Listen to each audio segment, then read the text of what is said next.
Welcome to the 7 News Review, your quick recap of the top local and state stories this week from Southwest Oklahoma and beyond. I'm Dave Hunter, and here's what you need to know. Our first story this week, Fort Sill officials confirming Wednesday that Colonel Derek R. Baird, garrison commander, has been suspended from his duties while an administrative investigation is underway. According to a statement from the Fire Center of Excellence Public Affairs Office, the suspension will remain in effect pending the outcome of the inquiry. Officials have not released details about the nature of the allegations or the scope of the investigation. It's important to note that a suspension is an administrative action taken during an investigation, and it does not imply wrongdoing. Fort Sill continues normal operations with garrison responsibilities delegated according to standard procedures. Also taking place this week on Tuesday, Tiffany Demery won the Lawton City Council Ward 4 runoff election.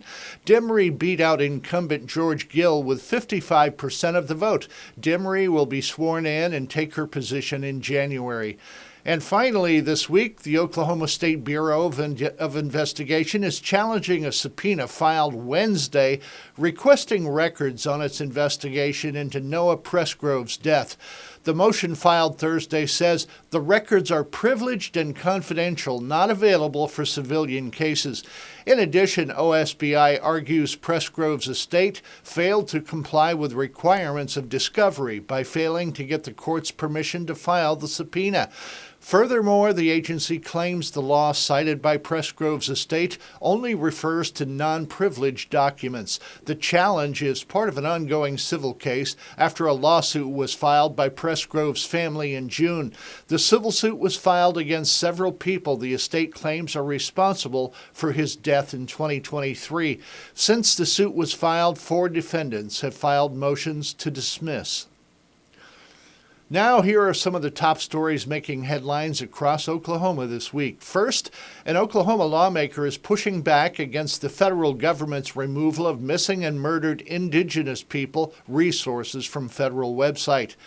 In a press release, Representative Ronald Stewart said removing MMIP resources is not just an administrative choice, it's a direct assault on the safety, dignity, and visibility of indigenous people. The Trump administration further claims that the Office of Missing and Murdered Indigenous People constitutes a DEI initiative, implying it's unnecessary and non-essential. Stewart says MMIP is not a DEI initiative. Also taking place at the Capitol this week is an Oklahoma lawmaker saying he's taking another swing at regulating artificial intelligence advertisements. State Representative Neil Hayes says he plans to refile a bill that would punish use of AI or deep fake technology in digital content and advertisements. It would criminalize publishing or distributing AI creations that use a person's face or likeness without explicit permission. The bill passed the House in 2024, but it did not advance in the Senate. And before we wrap up, a few community quick hits. First, this week we learned that the McMahon Foundation has announced it'll be providing over $3 million in grants to the Lawton community. The series of grants is aimed at supporting military families, local nonprofits, and other organizations. Grants will be given to USO Lawton Fort Sill to support their holiday programming for service members and their families, the Junior League of Lawton to support their diaper initiative, and the Schubert Music Club to help out with their annual Messiah program.